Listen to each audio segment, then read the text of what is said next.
And welcome to another episode of Next Level Real Talk podcast here with Sheldon David. And we have a special guest here. We're super excited to talk to Roosevelt Keys. How you doing, Roosevelt? Good morning. Good morning. Doing Excited good. to have you here. So thanks for taking the time out of your day to join us and share with us a little bit.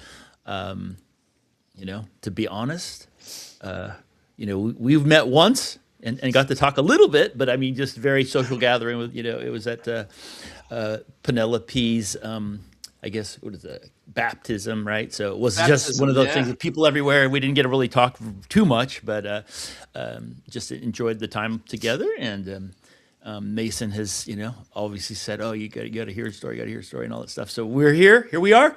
Um, a chance to get to know each other here and record it all and Yeah. share it with everybody. So Yeah. again, appreciate you taking the time to talk with us, and love to hear love to hear more about you. I know what little I heard was like super fascinating. It's one of the Should have things been about there. it's one of those things, right? When you have more circles around the sun, Yeah. you can accumulate Yeah. some Yeah. interesting Yeah. stories, right? 6 degrees of separation. People hear things and go, "Oh man, you should hear this," and you want to Yep. pass it on. And I think the gathering itself at the Penelope's baptism per se was powerful for me. As a follower of Christ, for sure, and being a part of such an amazing type of a ceremony Hmm. was powerful. I thought the essence of the family as well was pretty cool about the whole diversity thing within the family. and Hmm. and here you come up here, this Asian brother's coming up here with this Irish woman, and this brother's the godfather for the little baby. And I thought that was perfectly sound. And Yeah. I love that type of environment. And Yeah. It's an awesome I family. think There's no doubt. yeah, it's to me, I think that's the rainbow. Yep. To me, that's Yep. the different part of the essence of these days, the Yeah. 21st century. Yep. And what love can do, and what love does do. Yep. So, Beautiful. and Yep. Mason and I have such a beautiful relationship. I almost like his surrogate dad, because I know his father too. Yeah. Oh, I met okay. his father out from, he used to work for Oracle. Oracle. Yeah. Yeah, yeah, Yeah. yeah. So then when Mason and his brother came out here, I took him and his dad to the gym. Let's go to the gym. Let's go get some sushi, so, So and that's how you met Mason, him, through his dad. So you knew his dad originally. yeah, I knew his dad originally.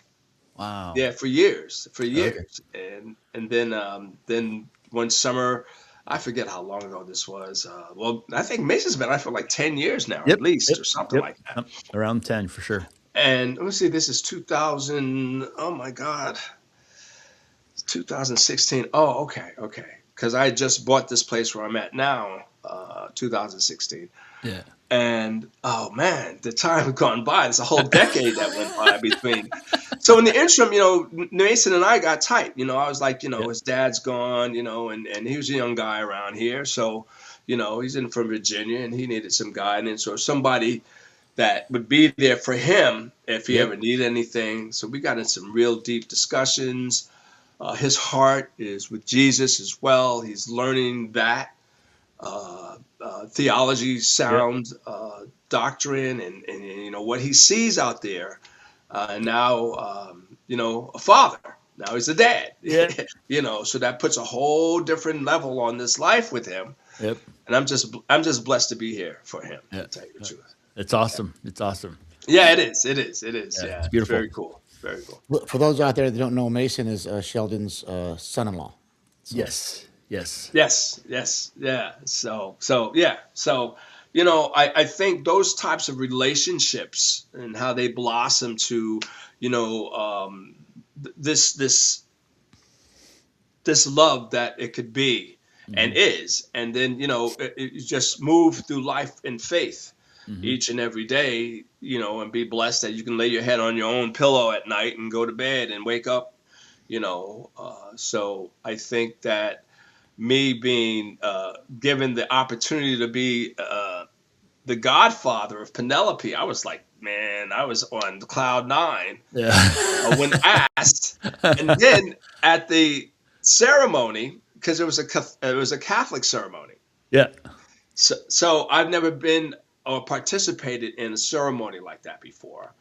I love the way that they did it. I love the theological sound and words used to engulf the soul and spirit of this little baby.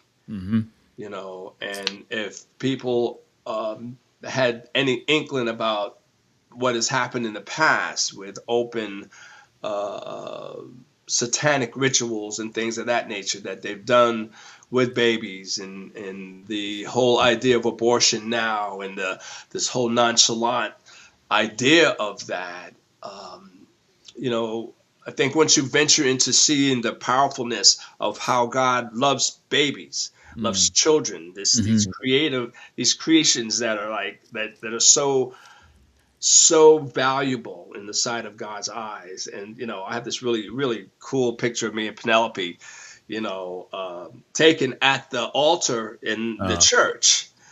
And, you know, that whole day, that whole week, man, I was, you know, what was cool about it, I had this really cool picture of Penelope. And I was showing these ladies, where was I at? Oh yeah, at my Bible studies, right? And I was saying, look at this. And, you know, Penelope and I all chilled out in this pose and everything. And the ladies, oh my God, look at her, she's beautiful, you know, that type of thing. So, you know, my heart was just like, oh man, just so full of joy with that creature, that beautiful creature in my hand, you know, in my arms, and knowing it's part of Mason and Sarah's offspring. Yeah. You know, and then meeting you and everybody else, you know, it was so cool that day, you know. And Yeah. I was stoned for like a week, bro. Yeah. Isn't that You know, beautiful? I'm Yeah. telling you, I was like, Yeah. I was like on cloud nine for like a week, you know. Yeah. So what was cool was like even my Irish brothers at Primetime Athletic Club. You know, when I was saying, oh yeah, you know, and I was saying they're the Irish just like you, and blah blah blah blah blah. And now they adopted me, and all this stuff. So that was, you know, I was getting, yeah, it was cool. It was cool. Yeah, very cool. You know, Power of love, right? yeah, and you know, you know, from the family. Then we went out and had dinner that night, and you know, hung out all day that day. That Sunday it was Sunday, yeah. Yep. And then we went and had dinner that night. Yep. You know, I think these blessings are so valuable, you know, to understand that power behind them. And the fact that, you know, we were all sharing stories and laughing and drinking and having a good time, you know, and now I'm on a podcast. I guess you thought this brother's life was interested to put on a podcast, you know. So I'm, Exactly. I'm very blessed with this. Yeah, I'm very blessed with this, you know, because I've come through I've gone through a lot, you know, especially being born in '53 and you know, in the middle of the Jim Crowe era. Dude, world has changed so much. Yeah. Oof. Yeah. Lived it. And at that time, you know, the changing of the world was, you know, where now I'm going to an all-white school.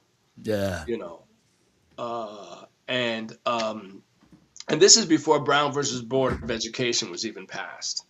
Yeah. You know, so and we weren't even this school was so cool that the area that I was at, that we weren't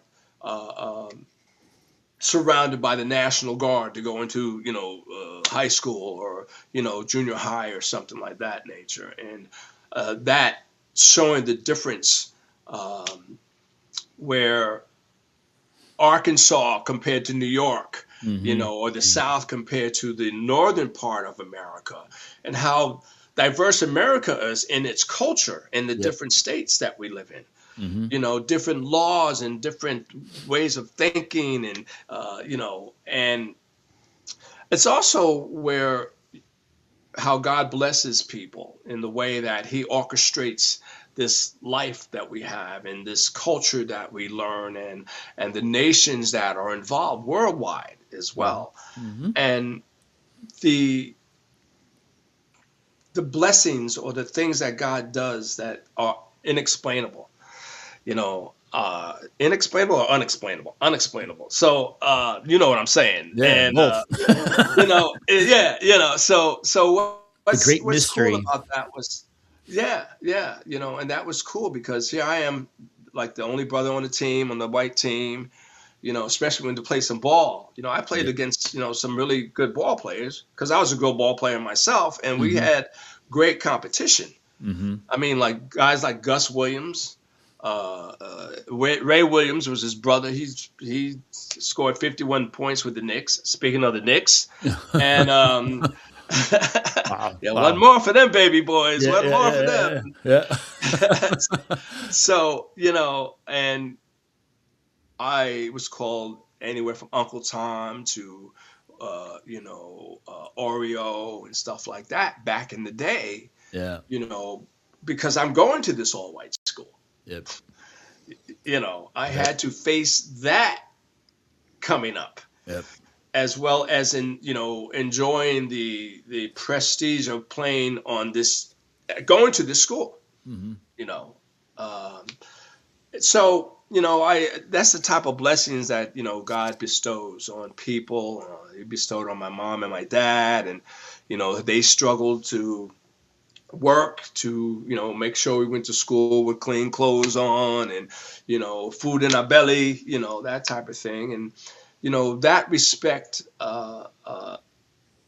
was shown, was taught to respect what they're doing for their children, so we can appreciate that, and then hopefully with learning that you can go and help other people as well. And I think that's what I really learned from my mom and dad, is about helping other people. When God blesses you, you bless other people. It- Man, we had a little technical glitch there, so sorry about that, Roosevelt. We're back to we were talking about your parents and They showed respect to each other as man and wife and parents, and they instilled that on us. As I have three older sisters, and I'm the baby boy, and so that's why I'm a little neurotic, um, well, because my sisters, are the most intelligent women I've ever met in my life. Is my three sisters, and like my oldest sister, she went to Barnard. She wow. either went, yeah, she had a choice to either go to Barnard or Juilliard. Wow. When she graduated, she was most musical from the high school that we went to, and we would drag to her concert to listen to her sing, and things of that nature, which was cool because it was the cultural thing. And she was on Jeopardy 3 times, my oldest sister. Wow. Yeah. Wow. Got that So brain, yeah, huh? so what I had to put up with, when I Yeah, was growing up. right. Then my middle sister, she got a law degree from Case Western Reserve. She was a probation officer and had her own column in our newspaper back home, until she said something politically that they didn't like, and they said, "Well, that's it for you, Miss Keys. That's we're gonna have to let you go." Blah blah blah. Ouch. And then my youngest sister was a registered nurse, and she went to one of the trade school programs at the high school. So when she graduated high school, she passed the bar to be an LVN. Cheapers. So at 17, 18 years old, she's making more money than my mom and dad were. Wow. And then she Bunch of went and got a degree as underachievers. well. Well, the interesting thing too was she made more money, and then she went and got her RN, and then she made more money, and so, I think all my mother and father wanted to see us do is get our high school diploma at the time. That was the goal of most black families, Yeah. coming up, and my mother was the daughter of a sharecropper. Her grandmother was a slave. So these things, my father's from North Carolina, my mother's from South Carolina. So, we got those Southern roots taught to us Mm-hmm. in New York. And that was during the northern migration of black people moving from the South toward, everywhere in the United States, Chicago, Oklahoma, Yeah. California, blah, blah, blah. So what's interesting is that my father's a pastor Hmm. and his father is a pastor. So it's in So, lineage. You got lineage. yeah, yeah. My grandfather was one of the first founders of the disciples of Jesus Christ in northern North Carolina. So my Wow. grandmother's a Cherokee Indian. She's a full-blood Cherokee Indian, and she didn't have to go on the Trail of Tears that took so many lives back then. Yeah. If, Wow. when that's being taught historically, Mm-hmm. in America to find out what that was about. Yeah. That was part of my lineage as well. So Wow. yeah, so coming And from what's wild when you hear it from someone like you, who's direct and direct lineage of that, is that it's yeah, not that long ago. People don't Mm-mm. realize no, no, not. no, it's not. It's It's not. and it's not and it's Yeah. not that real ago either. You know what I'm saying? It is that real ago, I should say, but it Yeah. is that real ago. Yeah. And Now, I I'll think jump in real quick, because Roosevelt, because you're talking about all that stuff. You're talking about sure. how Sheldon and I talked about this because it kind of fits what you're saying. So my mom grew up in Texas, and it Oh, was, okay, and okay. it, and I knew the situation back in that granddad came out here because all the racial stuff back there. I mean, I was older, and my mom said, "Yeah, I drank out of a white drinking fountain." I'm like, "Mom, they're all porcelain. They're all white. You crazy, Mom? What are you drinking today?"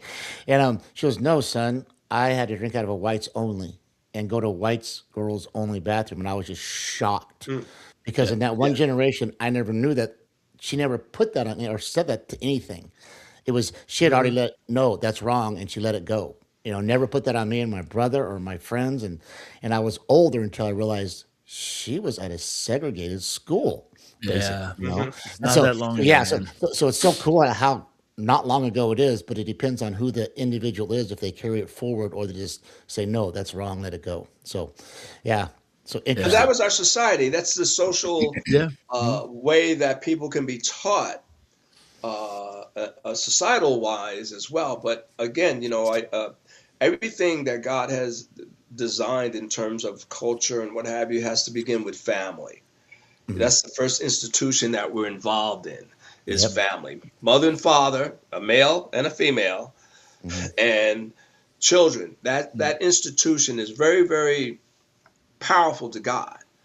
Yep. In Amen. preparation, as we find as Christians that we are the bride of the Son of God. So that's a whole different story. But this is why God's plans and purposes are so amazing, mysterious, but also known. They're mysterious, but we know that this is part of what He's doing.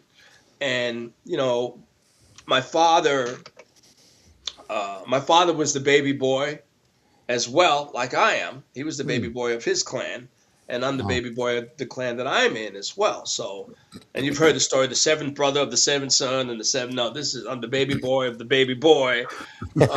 So I have to find out. I got to find out where my grandfather was born, where he was at in his family. I'm going to find that out because Yeah, that's right cool. now my Keys legacy, the family, we have a big family historical group in my family who has the historical records as best that they could have because the birth certificate was written in the Bible mostly at the time when they were being, having when they were born and what have you, and that we have this called the Piney Brook, North Carolina connection. So I have Mm. a huge family, I mean a huge, huge family. So, and a lot of them actually live in the county that I live in, that I was raised in New York, right outside of New York City. We're 20 minutes northwest of New York, Manhattan, in a county called Rockland County, New York. Adjacent to that is Westchester County. So the Hudson River is right in between there going up. So West Point Military Academy and Manhattan, I live right in between that. Okay. So there's a lot of historical stuff from the Civil War to the Revolutionary War, Britain, and George Washington slept here and things. Even Harriet Tubman, one of the routes Harriet Tubman had used had something to do with the Hudson River coming through Nyack, New York. And she Oh actually wow. settled upstate New York, was Harriet Tubman, where she Oh, died, and there's a museum up there.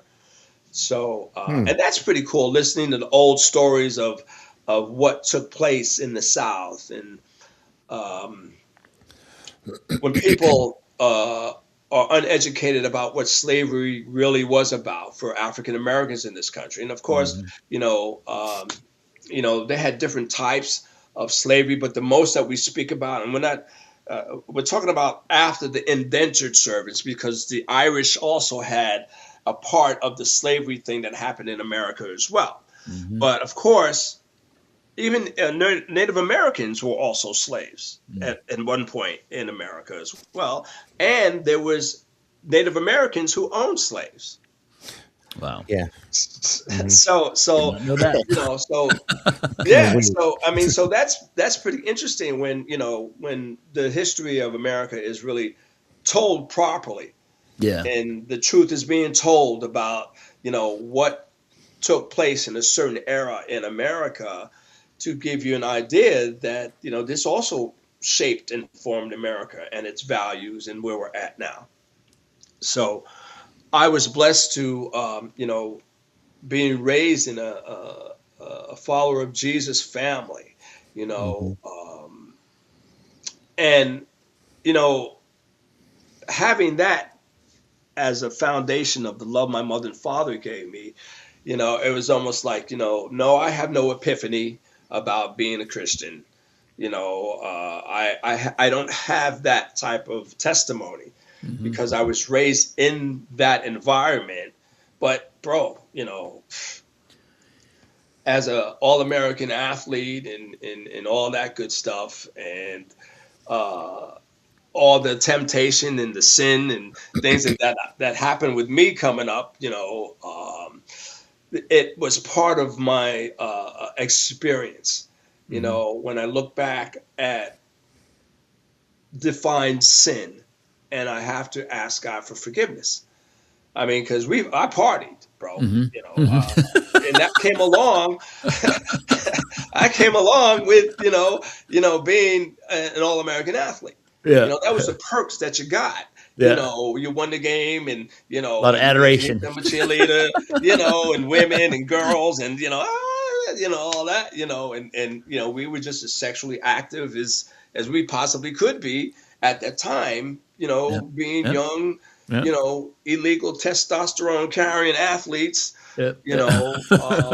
But so, and I look back and I pray to God and I ask for forgiveness for all of that, Mm. you know, and as we should, because it was sin and we should ask for forgiveness for sin, oh yeah, you just said it. I said, yeah, even though I know what I was then because of what I know now. Mhm. Hmm. Yep. And no one walks on water. There's only one. That was Jesus. And the only water we can walk on is if it's frozen. It has to be ice. So, Yep. so I think that where I'm at now in my walk with Christ is powerful. And I'm not going around baptizing anybody when I see them, because I got, some water in my hand. I ain't sprinkling them and all that stuff. I'm being Roosevelt. Mhm.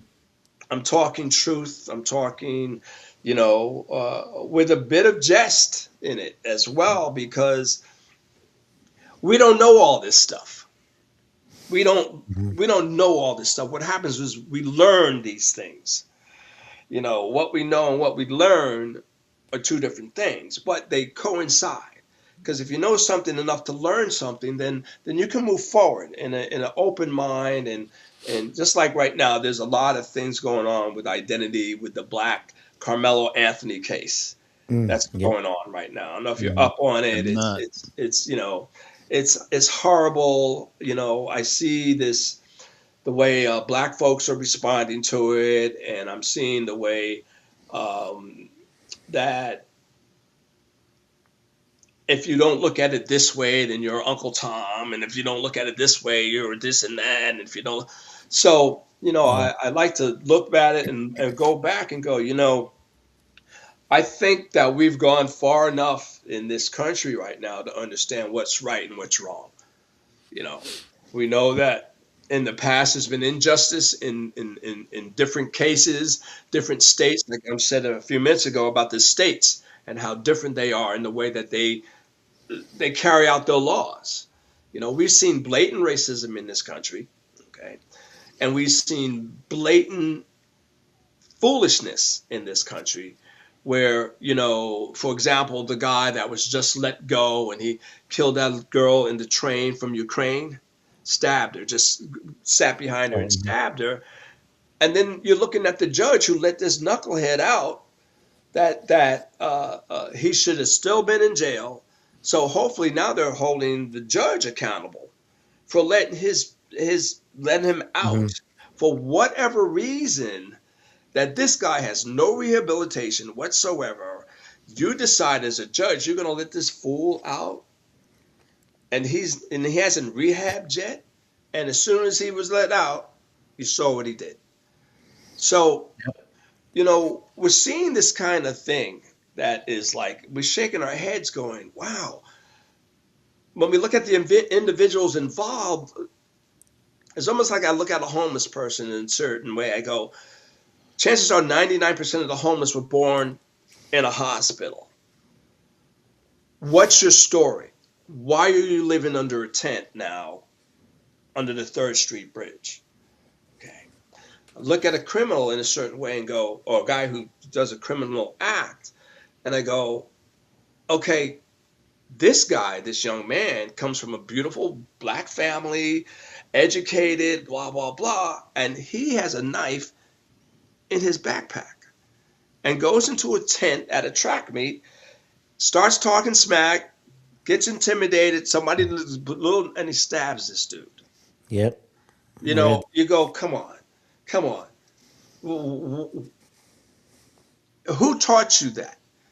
How did you get to the point that you wanted to defend yourself by stabbing somebody in the heart with a knife?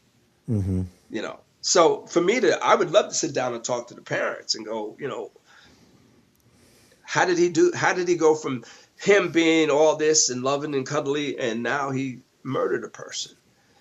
And he has 3 hots in the cot, beautiful ham family, and blah, blah, blah. And now he goes in, he's at a track meet, and now he wants to. So they showed picture of this little dude. They showed pictures of this guy with a AR-15 in his hand and some other nonsense that he wanted to look like a thug. So this little black kid that has a beautiful family has pictures in a bedroom with an AR-15 and doing something else thuggish to act like he's a thug. So I'm like, wow, man, our role models when I was coming up was like Willie Mays, not some rapper, with 9 babies and been on the Maury Povich show for a year, And I'm wondering, it says, why would you use that as a role model for you to take a picture and put it on Facebook, and then you go and murder some kid and you make it sound like it was self-defense? No one's going to buy that these days, Yeah. And I think one of the things that people are appalled about is that he got 35 years. Okay. That's a long time. Matter of fact, the day in there for that kid's going to be a long time. But, so now the 35 years is injustice, okay, because it was all white juror. Yeah. Both sides agreed upon it, and all these little technical things that people want to, it's racism and blah, blah, blah. So, I think that's where we're at in this country, where you damned if you do, damned if you don't. Because somebody's going to come out and say it's racism.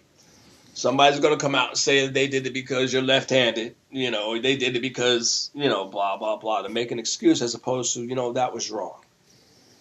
And I think when people do that in a certain way, and our society literally is the one who judges, because the peers are the ones who get chosen to make the decision at the end of the day to give back to the judge.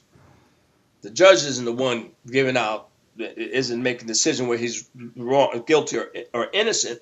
It's the jury of your peers are. Oh well, there's no black people in the jury, and I'm like, any black person in the right mind would have found him guilty too. So now what if that was the case? There could have been 10 of them in there, and I'm quite sure they would have found that young black kid guilty of what he did. But when we see this layer of people thinking a certain way to fall back on a racial thing with no merit whatsoever, other than that's wrong, that's right.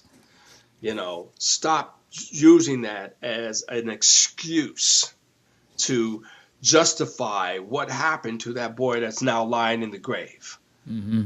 He's in the grave, and this young fool is out here trying to act like he was defending himself. So I think, when I see stuff like that, that's so blatantly, obviously wrong in the sense of it being right or wrong, stop bringing the race card involved in it. Stop bringing black and white and all this other nonsense that has no bearing to this situation whatsoever. Mm-hmm. And it's sad on both sides. It's sad for the kid that died and sad for the Yeah, kid in jail because how did he wind up there? This kid shouldn't have wound up in that.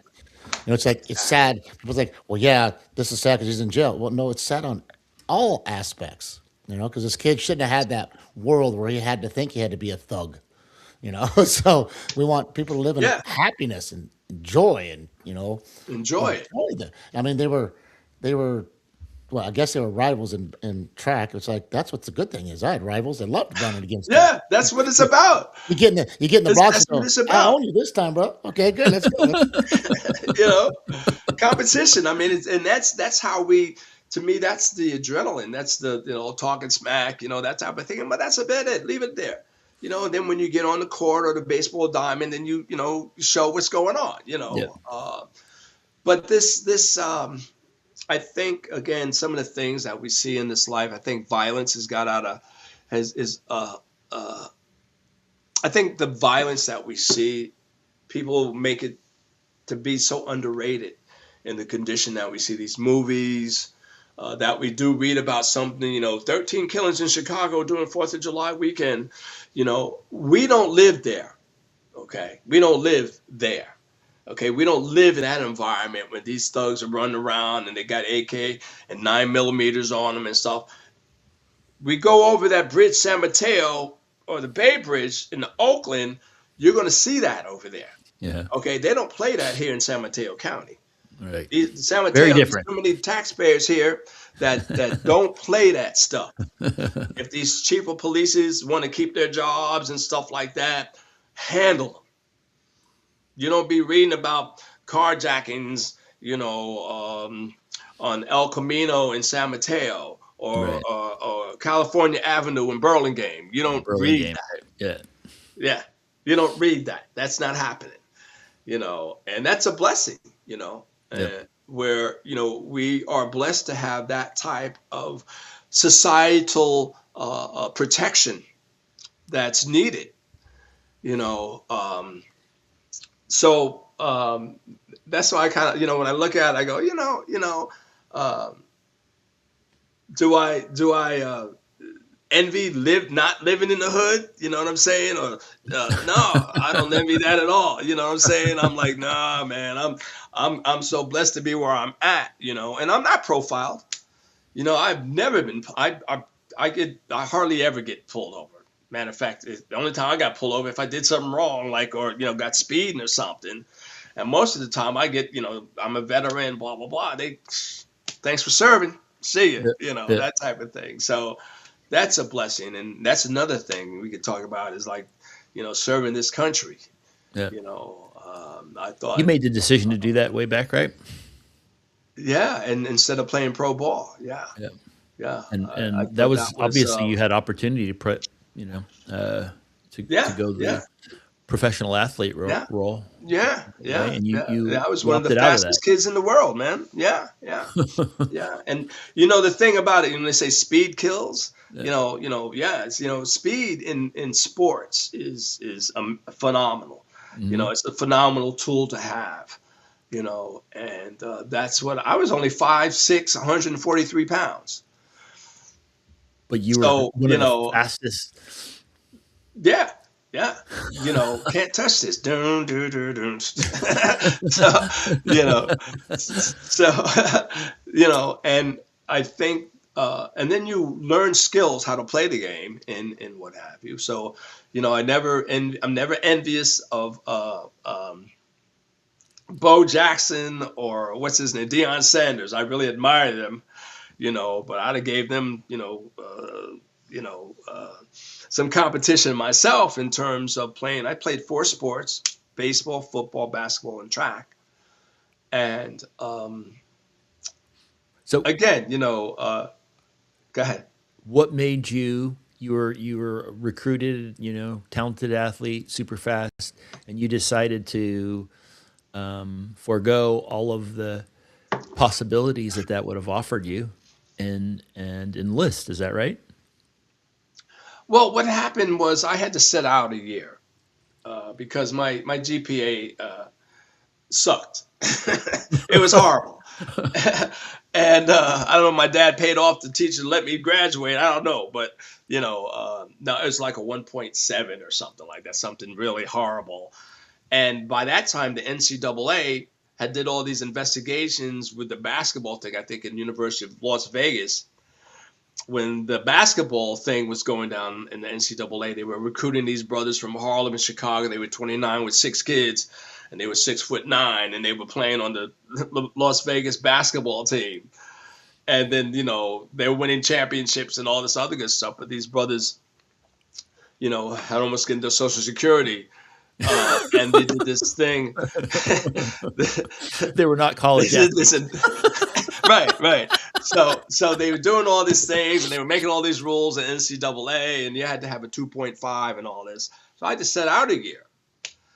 So I love art. I love to sing. I play,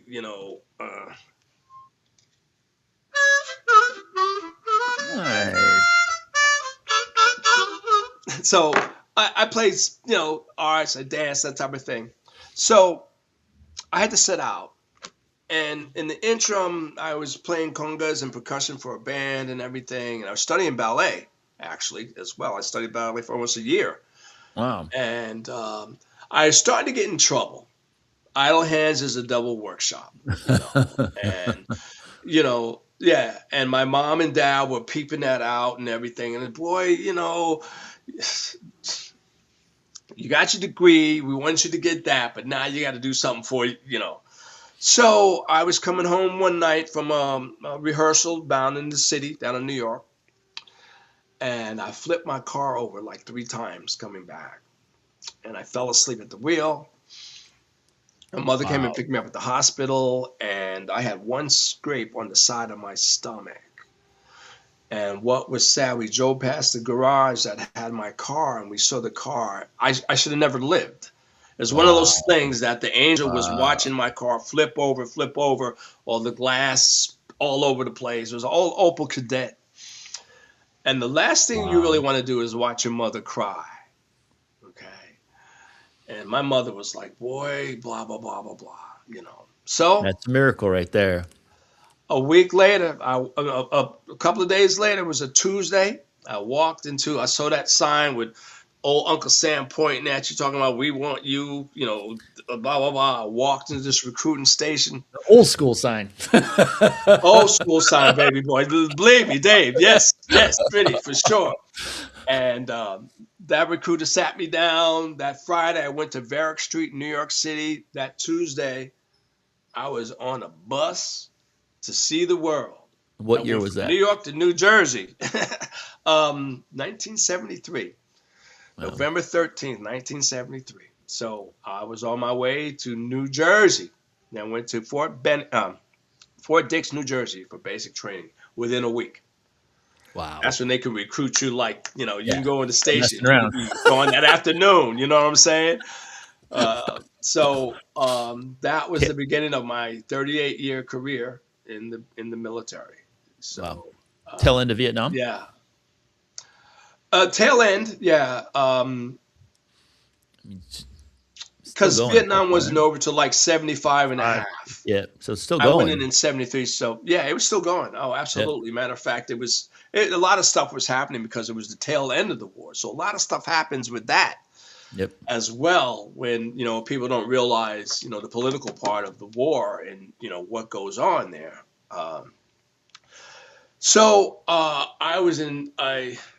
I went into the oxymoron military intelligence. I was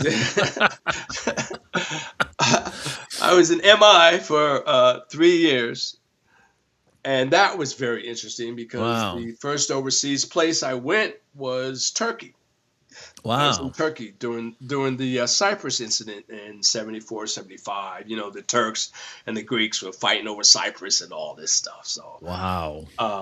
yeah, that was pretty cool. Matter of fact, when I got home in 75, I was on the porch reading the newspaper, and it says, Long Island man escapes Turkish jail. And it was a guy that they did the movie Midnight Express. Oh, Jesus. That's a classic. Did you ever see that? Smitty, did you ever see that? Oh, my God. Yeah. That, So he had just escaped the Turkish jail. I was at home on the porch reading that article about him. And, Turkey was beautiful. It was a beautiful country, a lot of historical things biblically as well oh, in yeah. Turkey. Yeah, 100%. it was just beautiful. Yeah. So I got out. I was supposed to go into counterintelligence school. I was gonna like bodyguard senators and the president and all that. And I'm like, nah, this is still early. It's still in the 70s, and there wasn't that many black Secret Service, that type of thing. So what happened? I guess I went into the medical field. I became a combat medic. So that took off in my career, which Wow. was really cool because I learned a lot. And, I was offered to go to medical school and all this. I'm like, nah, I don't want to be no doctor. I had my head in the book for the 12 years. Am I studying? Nah. So then I spent the rest of my time up until 2013 in and out. Did 10 years active, 28 years active reserves, which was a blessing because I also completed a civilian career with the VA while I was still serving in the reserves. So that was a blessing for retirement and what have you, but it was also a blessing for experience. And that's where I got a lot of my medical experience, and as well as interacting where in 77, I became the first trained diversity counselor in America at Fort Benning, Georgia. Because the What? Vietnam, they because the VA, what was happening in the military, the Vietnam War was the first totally integrated war in the history of America, Mm-hmm. where white soldiers were taking direct orders from black superiors without using the N-word, without calling them the N-word. I don't have to take, no, you will go to Fort Leavenworth if you don't take this order seriously, And that was a situation where we had to learn about why this country was projecting so many people who were racist, because basically it's out of ignorance. Mm-hmm. It became, an understanding that, we're not slaves anymore, all this what you learned from your grandpappy and all this. We don't have tails, and, we're human beings like you Yeah. were, Yeah. and we have a place in society like you do. Yeah. But all this inbred hatred is just the opposite of love. Yeah. And people in their heart believe that their grandmama taught them this, and their grandpappy, and then their daddy and mommy taught them this, so it has to be true. Yeah. And that was a myth. That was a total lie. And so what was cool that, I'm in the South. I'm at Fort Benning, Georgia. Yeah, that's what I was And thinking. now, That's yeah, all. I'm in Fort Benning, Georgia. Yeah, and they came up with a diversity program for us to for the whole armies, for the whole military system, because this is what we need. If anything, one of the best ways to solve this problem is to do what? Sit down and talk about it. Spend time together, man. Sit down Break and bread.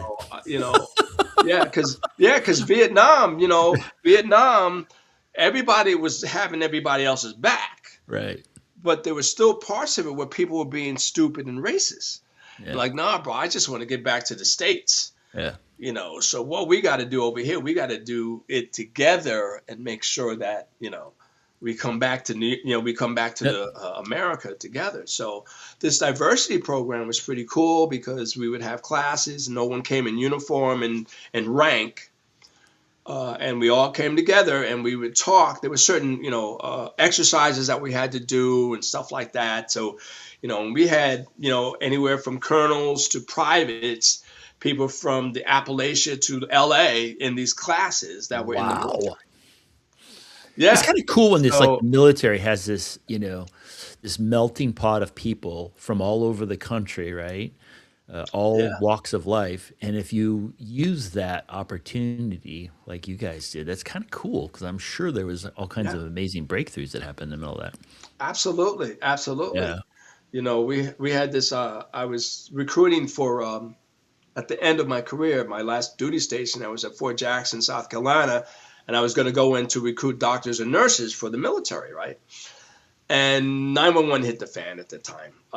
But we had this white dude from Georgia, the E5, just came back from Desert Storm and what have you. And we're at the point in the class where we're talking about diversity and ethnicity and why we're going to put a brother at a recruiting station in Harlem. You're not going to put him in Wisconsin somewhere. You're going to put a white dude in Wisconsin so he can recruit the white dudes in Wisconsin. So we're going over this, why the method of the madness of the military, why they do this. Yeah. And then things started escalating in terms of discussion and what have you. This white boy from Georgia, East 5, Southern guy, really cool dude, right? And he gets up and he tells a story about his pappy and his man and his mama, that they had a dummy that his father made and he painted it black.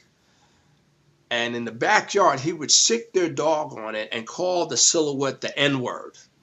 Okay, and the dog would go after that thing and tear it up, right? Not only that, they would be at dinner table having, daily discussions, and then the N-word would come up in the daily in that, and the dog would be on the floor growling when he heard the N-word, like that. Wow. The white dude just came back from Desert Storm where he befriended a black guy. They had each other's back for a year. When he went to sleep for 15 minutes, the brother was watching his back and vice versa. And they got as close as Siamese twins, right?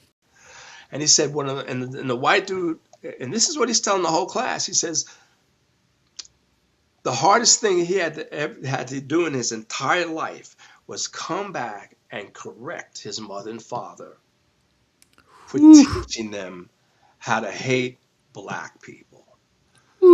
And yeah, he had to come back and correct his parents and told them they didn't have the right to teach that way anymore because it's not true. Not true. And that was a lesson learned by everybody in that class, exactly how that evil is spewed and taught, as opposed to what it truly is. Okay. Yeah. So that's beautiful. And it was about love. Those two guys, they Yeah. loved each other and they took care of each other and they protected each other. So, lesson learned, by both of them, and Love can overcome anything, right? Love heals all yeah, things. absolutely. Yep. Absolutely. And love and patience and kindness and self-control, these are the fruits of the spirit. Love, peace, and joy. There's 9 of them. And my father being a pastor, and, my father was, he's a great athlete too, my dad. And He was kind. My father was a kind man, just a very, very kind man. Matter of fact, one time I was in elementary school, because somebody always lived with us because we had a big house, and people would stay there for a while. And my father walked into a store like Safeway and came out with a guy that lived with us for a year. And when my dad died, my mom was like, really? So anyway, my dad was, yeah, he needs a place to stay, blah, blah, blah. He stayed with us for a year, saved his money, got his family from North Carolina, moved up to Rockland County. So when my father passed away, he got up at his eulogy and told everybody that day was the most important day in his life because his entire life changed because of the love my father gave this guy.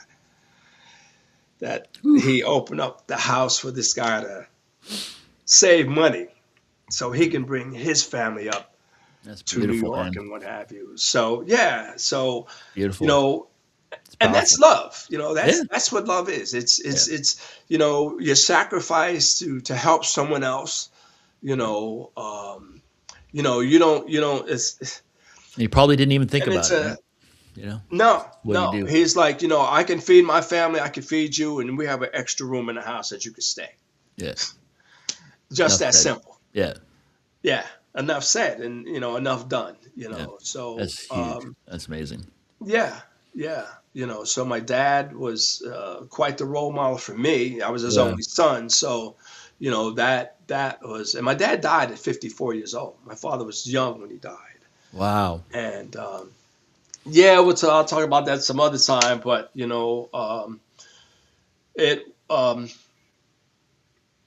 you learn about the Holy Spirit of God and you learn the powerful supernatural power of the Holy Spirit, as opposed to the cell phone or this computer that we're on right now, and we see the whole power of God and what he does and how he does it, or how he allows us to see what he does to a certain point, and you can embrace that by your faith in him, which is we walk by faith, not by sight. So it's not what's seen, it's what's unseen, because you can't have hope in what you see. You see it already.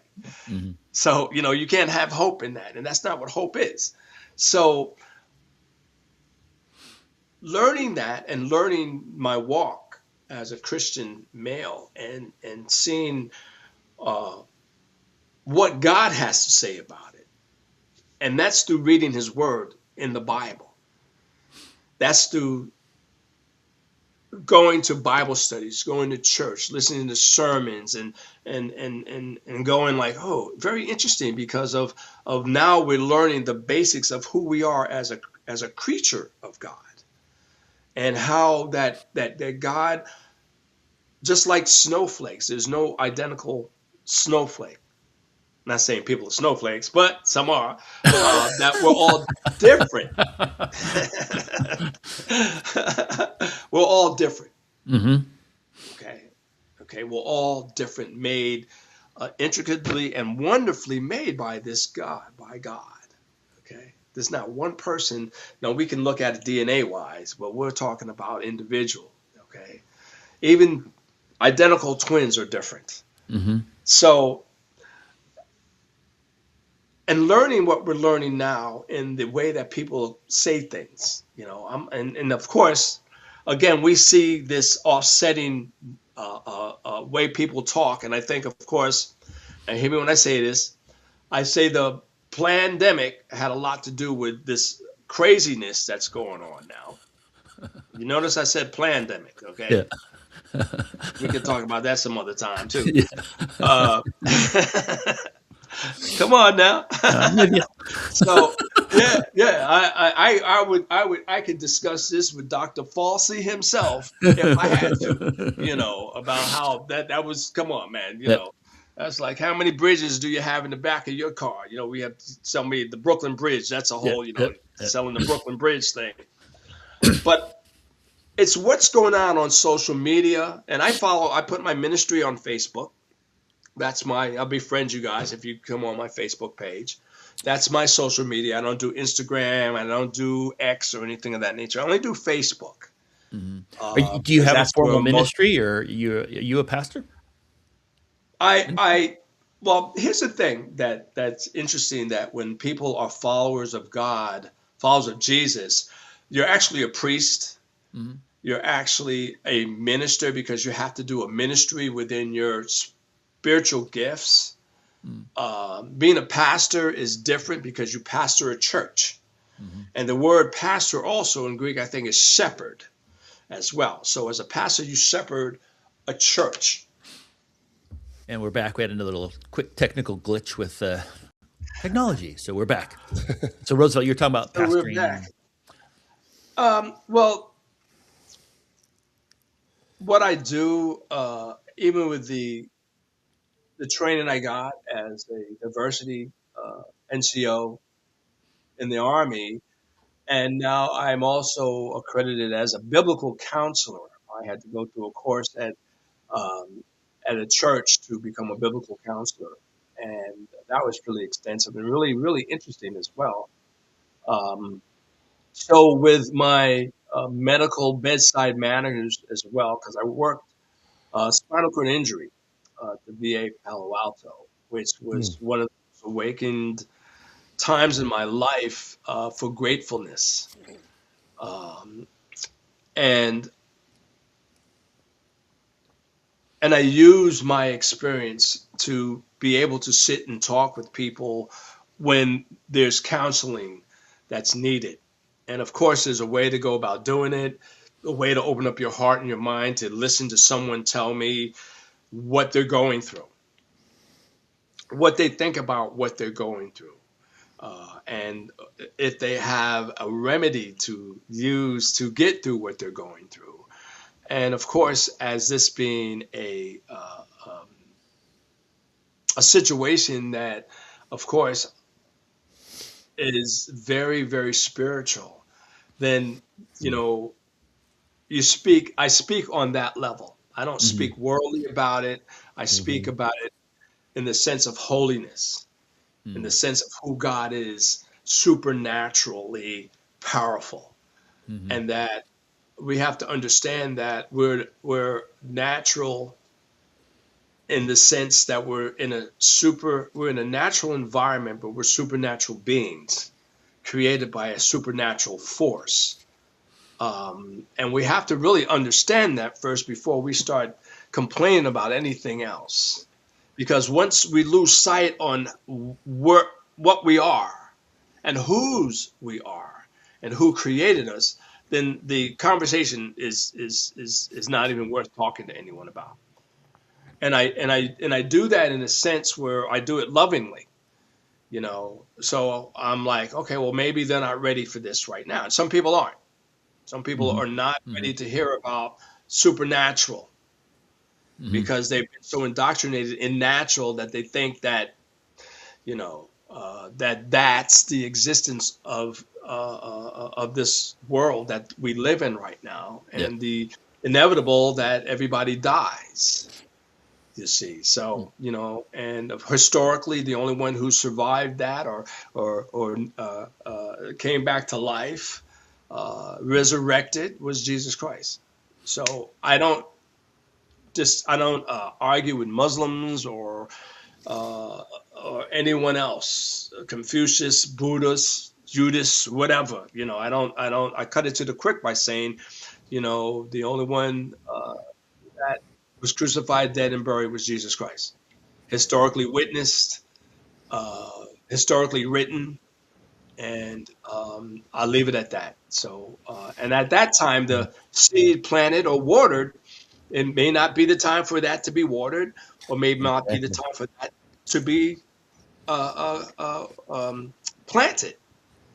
So, um, I don't. My ministry is to plant a seed or water a seed, and God makes it grow. So I don't sit here and try to talk about, especially when people are not theologically sound. When Hmm. they they can't even find where the Book of Genesis is at. And I don't even want to argue with somebody that, wants to come up and tell me about, well, my grandmama said, and Uncle Joe told me, and I'm like, well, they both dead, and there's a lot more references out there than that. And Yep. again, tradition. We have traditional things that people use as valued substance to promote what they're thinking. And then you go, Hmm. no, there's sound doctrine about that. Just like in America, we've been taught how to read about history. We're taught to read about science notes that were written, and you can use it now in some algorithm, and it proves right. But also when we read about empires that existed on Earth, like the Roman Empire, was one of the most evilest empires in the world. But that was the empire that God chose to use for his story to be told. So, and again, the sound, your mind and your heart has to be opened to, to retrieve these things, to say, wow, he parted the Red Sea. That has to be a miracle. Duh, it was. It was a miracle. It was a miracle. Something that we don't fathom anymore because we got this little phone in our pocket, or we have this computer that we're using. So how could God do, oh, that's a fairy tale. I said, oh, okay. Well, you know what? It was witnessed. It was written.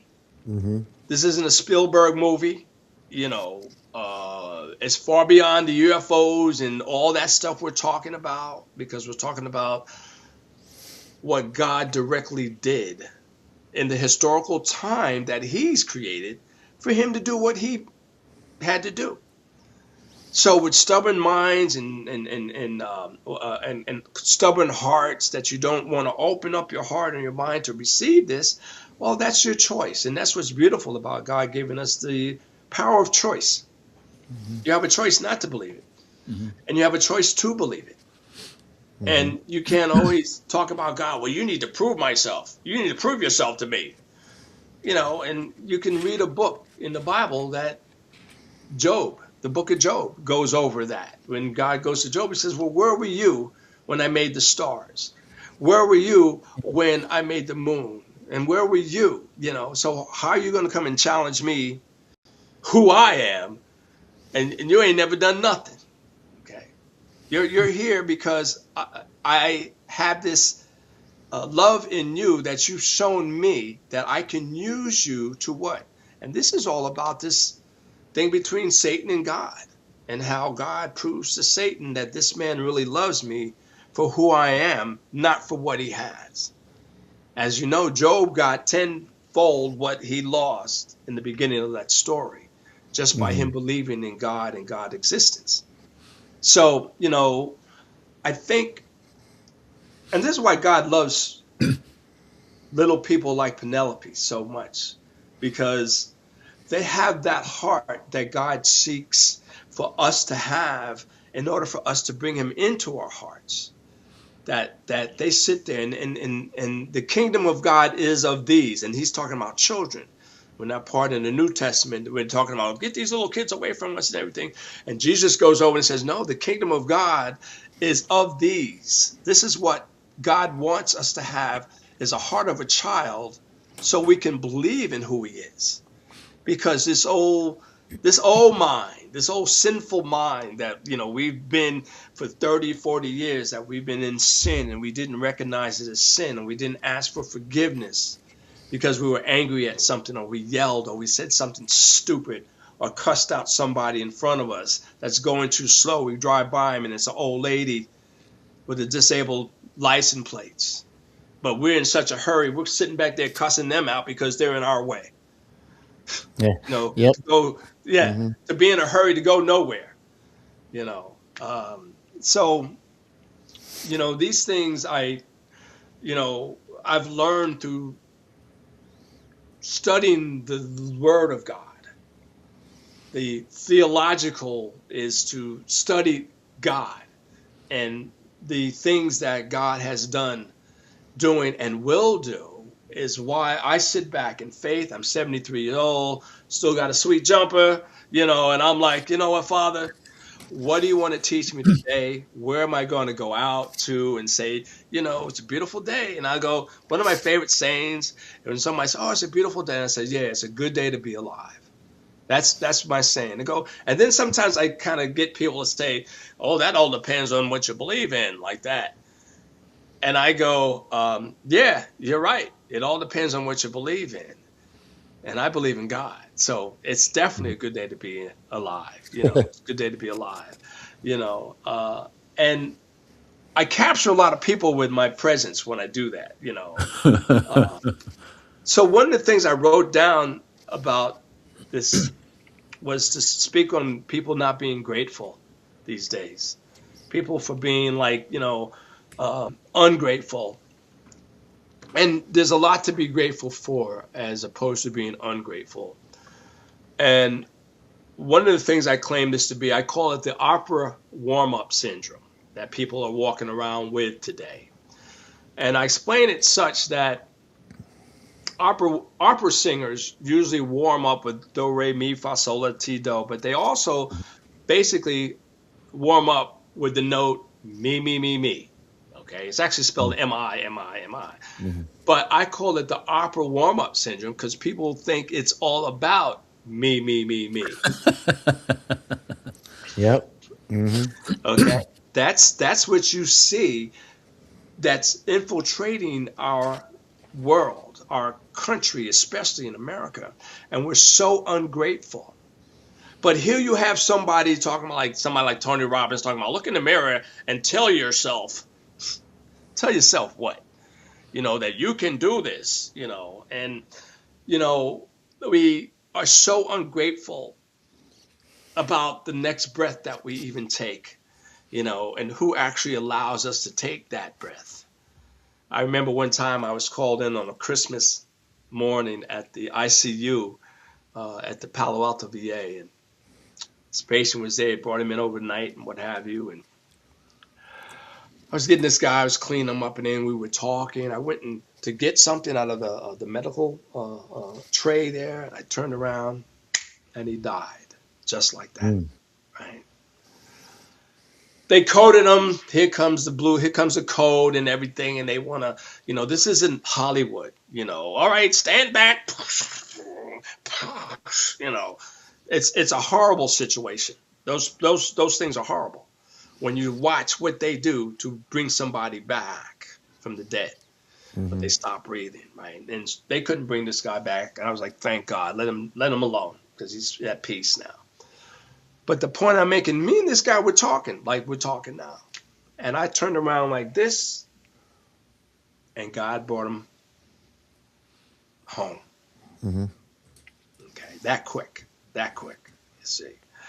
And that always stayed in my mind about when I hear people saying things like, or, complaining about something that shouldn't even be complainable, but they choose to use their energy to, project that and what have you. And I'm going, wow, maybe you can take the energy and use something positive with that, as opposed to you sitting back going, oh, well, blah, blah, blah.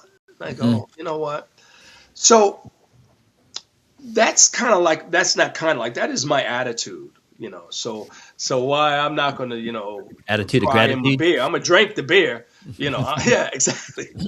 I'm going to drink the beer, if salty tears get in it, then, I'm going to drink the beer, and I think that's why I have this aura about me when people, I'm going to sit there and tell you the truth about why I'm 73, why I, had the life. Great.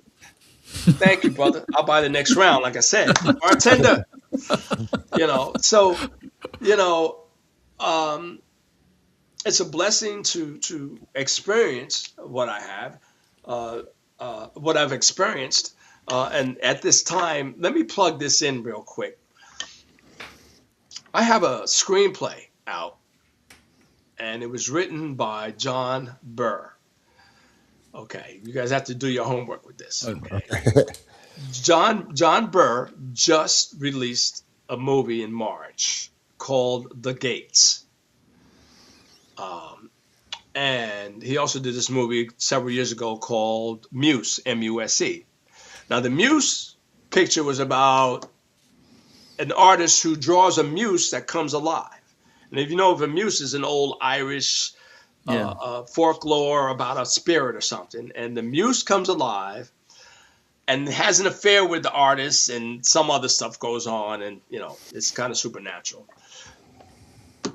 But 2 years ago, almost 2 years ago, this October, he had wrote from my memoirs a first act of a screenplay called Raise That Window Down. And he just released this movie called The Gates, which is about three young black men who are going out one Friday night celebrating something, do ball or something like that. And they're backed up in traffic, and they look in the GPS to find another way to get to where they're going. And they take that route, and they end up in front of a gated community. So they're like, wow, how do we get through here? So here comes this fine white girl in a beautiful red Ferrari. Right then and there, the brother should have turned around and went the other way. But anyway, he goes, we want to go in there. And like, everybody, bro, come on, bro. Don't do that. But anyway, of course, they go into into the community, and they get lost in there, and they're trying to get out. So they're saying, we need to ask somebody. So they're driving around. They actually see the red Ferrari where she parked out. And they said, well, at least we know one person here. They go, and they're walking towards the door to where she's at. And they're looking through the window, and they see her get murdered.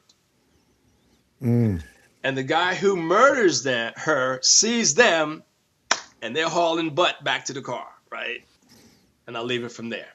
Okay. And then it goes from there. That's the story. Okay. So, and it's called The Gates. Okay. So this screenwriter's done all kinds of stuff. Yeah. So, and John Burr. So he's the one who wrote my screenplay, which is actually in a production mode where somebody needs to buy it. Okay. But he wrote the screenplay where a friend of mine who works for MGM is also modifying this photo sketch of it and all kinds of stuff. So we're trying to get my memoirs, which will be a book soon, on as a screenplay. Wow. Yeah. So it's cool. it's really cool, and it's about my family. Some of the historical part of it, that we were in a neighborhood was one of the first controlled integrated neighborhoods in America by the government. Wow. And it was really, really interesting how we moved to where I was raised. That is crazy at that time too.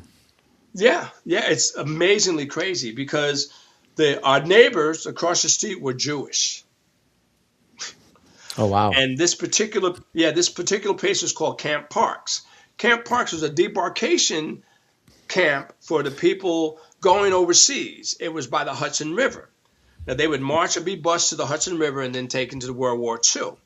At the end of World War II, they were going to make this area a national park, a cemetery. And what they did in the interim, they rented out the barracks and the housing to veterans and their families. And they also rented out to Columbia law students in New York. So here we have black and white families living on this old government facility. And across the street from us was a Jewish law student who went to Columbia. And my father and him became friends. Okay. So in the interim, I'm coming back from Brooklyn, 1955.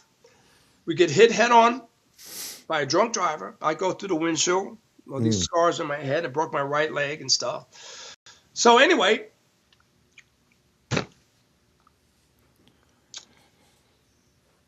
Jerry Tobias the Columbia law student, was our lawyer for this accident. Mm. So he got us about $6,000 or $7,000 in the lawsuit that we had in this accident. And we had enough money to put down on a house in an all-white neighborhood in 1955. Wow. So this is part of my memoirs where I'm explaining all these things that took What's place. crazy was it was illegal for the FHA to make a loan to a black family in that time period. Right up until the late 70s, I think it was literally illegal for a subdivision to have a black family in it, right? The FHA construction loans to build subdivision. People don't understand that kind of stuff and the degree of how hard. So it's amazing that your family was able to do that. Yeah. Because there were literally that was part of the miracles. Yeah. That's totally. part of the miracles. Yeah. Total miracle, man. But see, also when you bring that up, people don't realize when slavery was over, that 90% of the laws in America were written against black people in America. And they just codified it into law. They just made it illegal. Everything they changed was, against black people integrating themselves into the white society of America. Yeah. So this book that I wrote is called Raise That Window Down. What does that mean? It means that when we were, like I told you a story about the guy that we got out of the grocery store, same thing with family. We would get settled and you bring your cousin up or your sister or your brother up to New York from the South, and they would live with you and they save enough money, get their own apartment or what have you. Well, my mother and father, like I said, they're children of sharecroppers, and their mom and their grandparents were slaves. And they had like first, second grade education, right? And they had their own way of talking about things. Like everybody has their own dialect in their own rural town or something like that, right? And my mom is what they call a Geechee, Geeche. That's a culture called Geech. And they're right off the coast of South Carolina and Georgia on these islands that these guys were dropped off as well from Africa and what have you. And they were dropped off and they had plantations on these little islands in South Carolina and Georgia, right? And they were called Geechee, right? So my mother was a Geechee, they were called. And I think my mom went to like first or second grade and that was it, right? This is why they wanted us to get our high school diploma, right? Then they had their own dialect, right? So my uncle, one morning, whatever it was, and he wanted me to go to the store with him. Okay, it was snowing out, snow was coming down, right? And he said, boy, get in the truck, right? Let's go. And I'm like, yeah, Uncle Junior was going to buy me some Twinkies or something, so I don't mind hanging out with Uncle Junior every once in a while, So, so he's starting up the truck, and my window was open, right? And he's starting up the truck. And he looks over and said, boy, I think I was in the third or fourth grade. He said, boy, it's cold in here. Raise that window down. And I'm looking at him. I'm like, that's insane. That's insane. Yeah. I'm like, what does that mean? So I looked at him and I said, Uncle Junior, you want me to roll the window up? Yeah, boy, that's what I said. Raise that window down. That's just the way of saying it. Yep. Exactly. So that's the title of my book, Raise That Window Down. That's awesome. That's awesome. So yeah, in that story itself, there was so much. I'm like, Mrs. Green didn't teach us to speak English like that. Yeah. There's everything just in that one. I knew there was something in there. I knew there had to be. Yeah, absolutely. Raise that window down, boy. That's what I said. My family's from Texas, and I have to translate stuff now and then. It's like, I think that meant that. You have to translate. Yeah, exactly.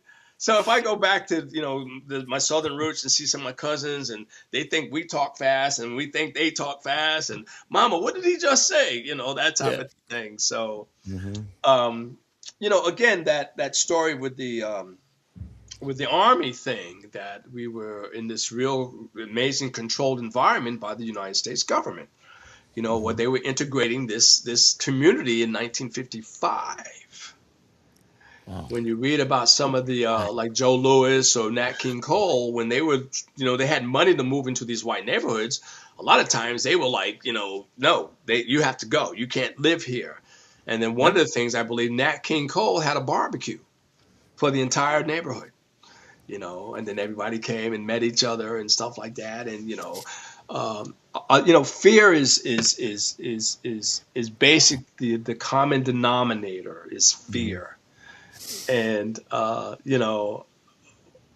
in kindergarten, my first day of kindergarten, little white guy comes and rubs my skin and then looks at his fingers, and then I rubbed his skin and looked at my fingers, and we just looked at each other, started laughing, and like, no, it doesn't come off,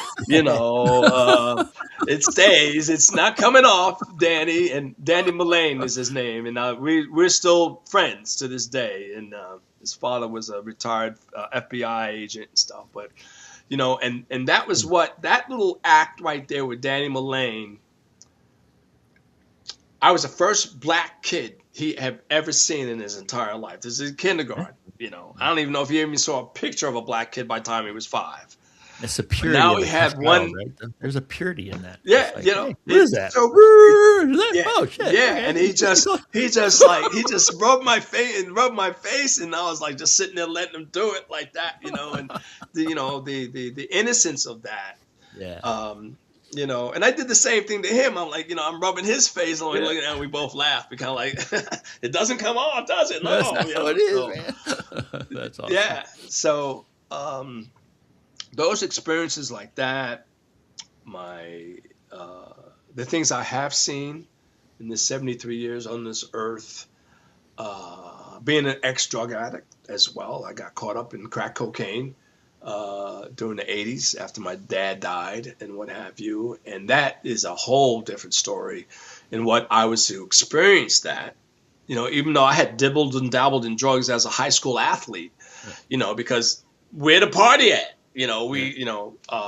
But one of the things that also changed my heart about that was when what's his name? Len Bias from Maryland, University of Maryland, the overdose. He got to sign the NBA contract, and the overdose that night. That like a heart, yeah, didn't he? Yeah. I remember that. Smitty, you remember that story, Dave? Slightly. I don't remember much, but didn't he sign the contract and die the next day or something like that? It was in the 90s. Len Bias, I think it's University of Maryland. Oh, yes. Okay, big NBA contract, everything, right? He signed it and died, right? Huh? Did he sign the contract and die the next day, that night? He signed the contract, I believe, or he's going to sign the next day. I think he signed it, and then they went out partying and celebrated it. That's what I think. He partied so much he had the contract, Overdosed that night. Yeah, an overdose that night. And big contract too. Big contract. Oh yeah. Which was historical that had happened, and that's kind of like what I look at these athletes now, where, I said, you know what, you're blessed to have the talent that you have, and you're blessed to get the type of offers that you get. I said, but don't forget where you come from. And don't get involved with these guys that are going to be your best friends, because they're these brothers that go back to the hood with the hat on sideways and the leg out the window, and they come in there with the Rolls Royce monogram. Leave that lifestyle alone. You don't have to prove anybody that you're some kind of thug that you're not, that you want to be. Leave that alone. You God has blessed you enough to go out and then come back and help the community. If you want to do anything, help the community. Don't come back with these thugs, because all they want to do is get your money and hang out with you and act like you're best of friends. No, you've been blessed to move forward and come back and help your community, but don't come back and be part of your community on the level that these guys are. Yeah. Which to me, with the killings in Chicago, the Black Earth, those communities, man, just, you know, we can do better than that, is what I say. We can do better than that. With Yep. drug infested, communities like that, with, who the baby daddy is, and, girlfriend got 3 kids by 3 different dudes, and, all that nonsense. It's almost like, God bless the Black community, and now we turned it around in such a way that we have this horrible attitude that someone owes you something, and if you don't get it, then it's racism. Mm, mm, I'm an old school brother, that has seen it. Not like my mom and dad saw it either. My mother's born yeah. in 25 and my father's born in 27. So them seeing what they did and then providing for us to go to this all white school, Hmm. eh, you know, and to teach us what they taught us about human beings in general. And as Christians and as theologically sound readers of the Bible, and then you read about what the Jews are in the Bible, but characteristically what human beings are in general, by the way the Creator created us. And then you see the racism that's in the Bible way back then, compared to 1865, that type of thing. You see what happened back then. And then what even the laws are written about slaves back then, but it was totally different. But now we did this industrial revolution of slavery that was so inhumane in the way that we saw it portrayed by, this up and coming generations that were making millions and millions of dollars off this evil, and treating people so inhumanely. And they're doing the same thing in Africa and different small countries as we speak. You go, wow. When we turn around and we look at the sex trafficking, what's going on in this world, and who's allowing it, who knows of it, even as elite as something as as Epstein's nonsense, Jeffrey Epstein's thing, that everybody's like, oh my God, it's, well, you know what? That has been going on for, not to say because it is going on is right. I'm saying no, it's a whole league of itself, especially when it's allowed to be done, and we know that it is being done. Then we should be able to stop it. Hmm. Shake your head. This is the 21st century. Why can't we stop it? Yep. Why can't we stop it? So, that's why I keep praying, Shell. I keep praying about things. And, it's what we see that's very interesting now, even to the point where we challenge God, where a part of our generation or part of our society actually, goes to the extent to tell a little boy, a little girl that God made a mistake. And that you could be a little boy if you want to, you could be a little girl if you want to, and we can help you change. And a government that allows that type of operation to even be thought of doing, or even giving somebody who's in that mental state of mind to give them medication to alter the hormones in the body of that person, as opposed to helping that person mentally, Sure. and lying to them and saying, okay, we can help you change into another gender. Yeah. That kind of stuff is just downright evil, Yeah. blatantly evil. And anyone who supports that, then you know what? There's something wrong with that individual. That's so out of the norm of our society that it shouldn't even be in our society. If it is, then we need to help them understand that that's the wrong way of thinking. And any government that allows that to be part of an experiment will come in and will give you an operation and will help you do this. The hormones will give you to change your physical look. Not only will it do that, but of course up here is going to be jacked, and Hmm. this government allowed something like that. Shame on our government for that. Anybody with common sense and anybody that allows any kind of support from that, or letting these men play against women in sports, homeboys, hanging and they out there playing soccer with these girls and what have you, or wrestling with them, or volleyball, or boxing, the Olympic dude in boxing, come on. See, that irks me. That irks me, bro. And anybody who supports that nonsense irks me too. When or somebody telling a man can marry a man or a woman can marry a woman. Okay, no. Nope. I'm sorry. I think there's certain things that you need to stand up for. And don't worry about hurting. The truth will hurt somebody. The truth always hurts. As I said, the truth hurts.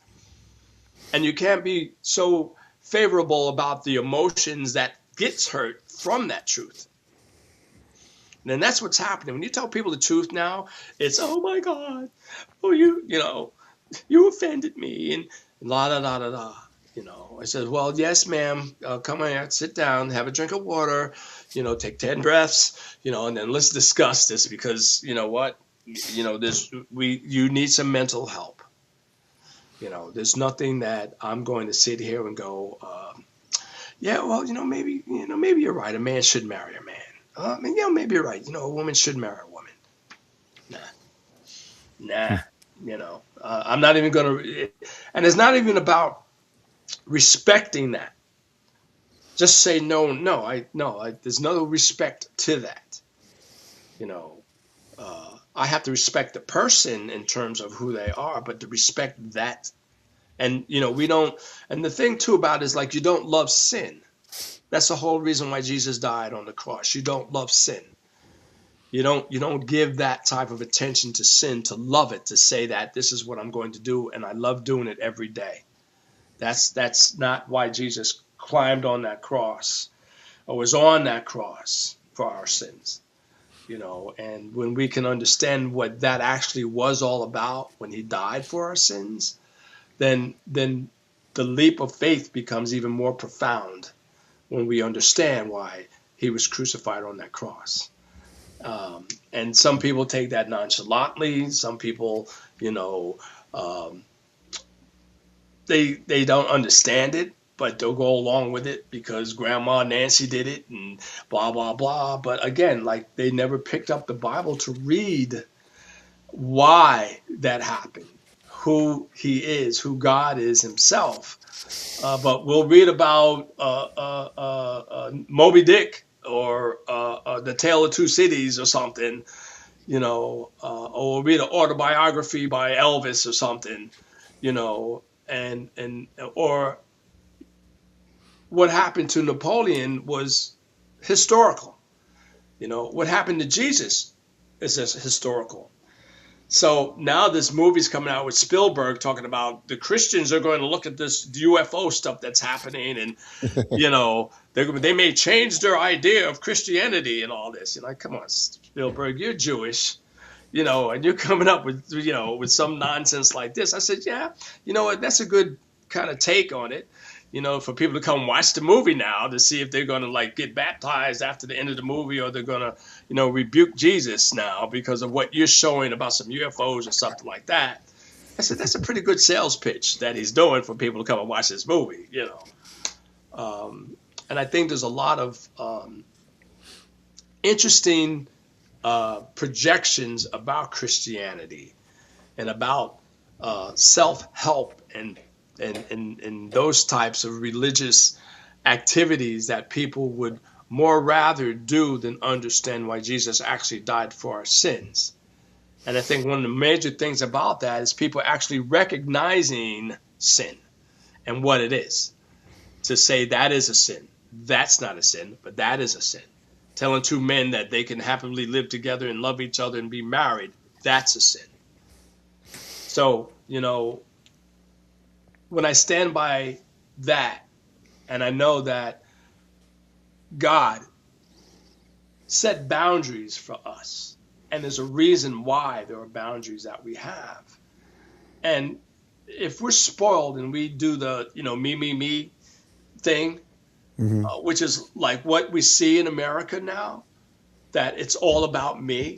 Everything is about me. If or because of my skin color, that little brother went in there and killed that white boy in a tent, and now it's racist because now he's sentenced to 35 years in to jail.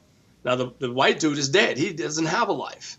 The brother can come out at 50 and still live if he survives that 35 years. And even if he doesn't do, he may not even do 35 years, with all the stuff that's going on. Maybe they change it to 20 with good behavior. Who knows? But what we're seeing out here now, how we can see how Americans or people can be manipulated by authority. And I'll refer back to the pandemic. I never believed in that whatsoever. About that vaccine and how Dr. Fauci gets up and tells people we need this and blah, blah, blah, blah, blah. And we believed it because we were trained to believe what? About authority. Authority with priests and doctors. They have authority, that they're telling the truth, that we have to believe everything they're saying. And we can see that health-wise, what's going on with the health in America. How people are addicted to pills that they got pharmaceutically written by a doctor. Do they have liver damage? No, but they got it now. From the medication they're taking, and they got it now. We give that up in that way. And this is where we're at, gentlemen. In America, I'm still grateful to be alive and kicking here. No, I'm not moving to Canada because, blah, blah, blah. That's not happening, So, I'm hoping that somebody will do my documentary so it can curtail this, this story that I have so it can be focused on the story itself, not just because I'm a black man that has survived this racial, fall back to in so many ways that, oh, you're racist and all that. I'm like, no. Let's No, and leave that alone. So I in think the message of your story, what do you think the number one key message is of your story? Or I want to hear his. I got one written down. I want to hear what he says. See if I get it right. Mine is faith in God. I've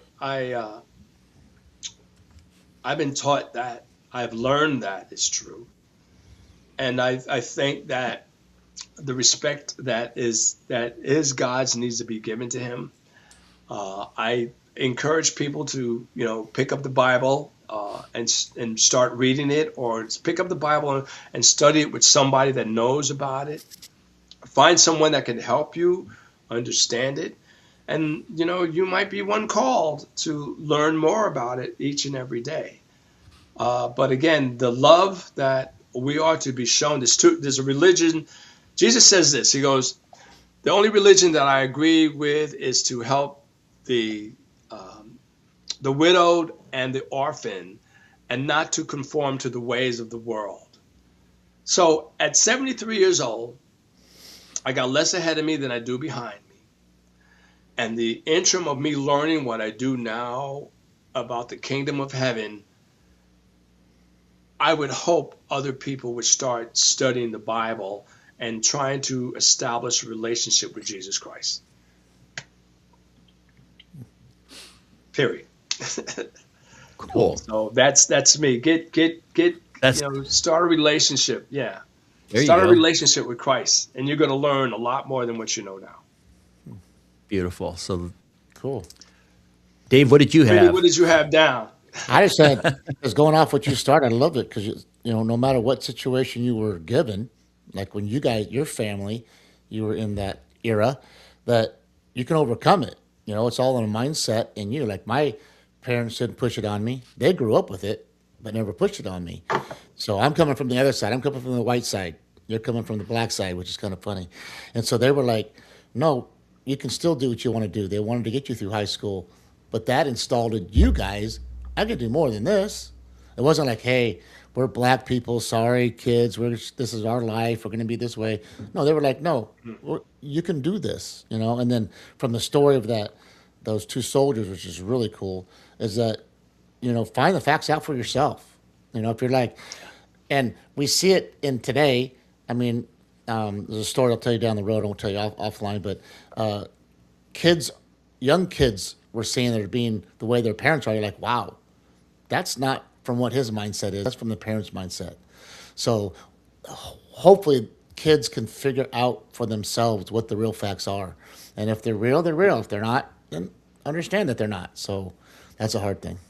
Yeah. So you can overcome what you can where you are by just finding out the facts. Yeah. Roosevelt, Dave's a retired teacher, so he was taking notes. We should have told you that ahead of time. If you saw him looking down, he's Cool. Wow. Oh, wow. so, Right on. so that's Right his, on. that's his summary. So that's, you know, I think it's probably a good place to wrap it up, right? Yeah. That'll work. I mean, That'll work. it's a Thank great you. story. Thank you. Man, I'm Yeah. thankful This for is, your parents. I don't know your parents, but I'm thankful for them for what And they did. Really. amen. Yeah. For Yeah. I all think of about you. them all the time. For you and for your sisters. I mean, it's phenomenal. Amen. Yeah. So, amen, Yeah. man. Thank What you. a Thank you. God is good. God is good. God is good. yep. God is Thank you beautiful. for the God is invitation, awesome. gentlemen. I really appreciate this. You know, I Yeah, really it's do. been awesome. Great to meet you. Yeah. Definitely good to meet you. So, Nice to meet you as well, Smitty. yeah. And Sheldon will have to go. You guys have to do Yep, some breakfast or something yep, and yeah, meet yeah, for for, sure, Yep. for sure. Okay. Um, Thank you for the invitation, fellas. Appreciate Yeah, it. you have a yeah, we great week. appreciate you sharing Definitely your have a good story one. and your message. Everybody out, yeah, everybody out there have a great week. Keep that smile on for sure. Absolutely. God bless you guys. Thank you. Thank God you. bless you, man.